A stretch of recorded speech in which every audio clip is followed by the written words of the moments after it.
Paano kaya ako matututo na rin lintik na motor na rin? Hindi ako malam-alam paano pagkambyo na rin. Dong! Turoy daw ko rin eh. Ako hindi maalam na rin ting motor na rin. Ay kadali-dali dyan. Ay, may parang hindi mo Hindi ko maalam yan. Hindi ako marunong kung paano ang kambyo nito ay. madali lang yan. Aturuan to. Turoy daw ko. Pinarurumi na eh. Yan. Apat aspay mo para tumunog. Hindi na eh. O, abahay mo. Oo. Tapos sa class, at Tapos silin mo ari. Oo. Tapos pinitin mo sa una.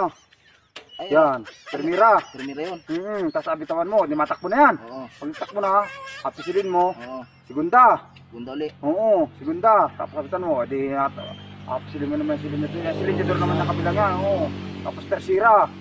Yan. Pag tersira, mabilis na. Mabilis na takbo. Silin mo yan. Bigyan mo ng kwarta. Yan. Kwarta bagang. Wala mo lang kwarta dito.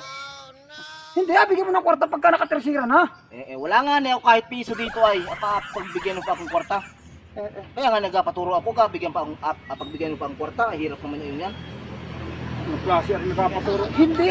Bigyan mo ng kwarta pag nakatersira na. Ay sino nga bigyan ko ng kwarta, ring motor na rin? Alis dyan. Dahil ko pagkrit mo lang naturuan ay. Wala naman talaga akong kwarta ay. Kwarta? Kwarta ba? Bigyan mo ng kwarta. Hindi. Ay dahil pambatay naturuan naman sa'yo. Pero kung matututo, hindi ka nakakaintindi. Sabi mo bigyan ko ng kwarta. Wala Ayaw naman nga, bigyan mo nga ng kwarta. Yan nakatersira. Bigyan mo ng kwarta. Ay ibig sabihin na tanggapin ng motor yung kwarta ko pag bigyan ko. Alis dyan! Alis! Balas ka! Hindi ka matututo ay. Kinapakahirap mong turuan. Bigyan mo kwarta dyan. Kapunta na.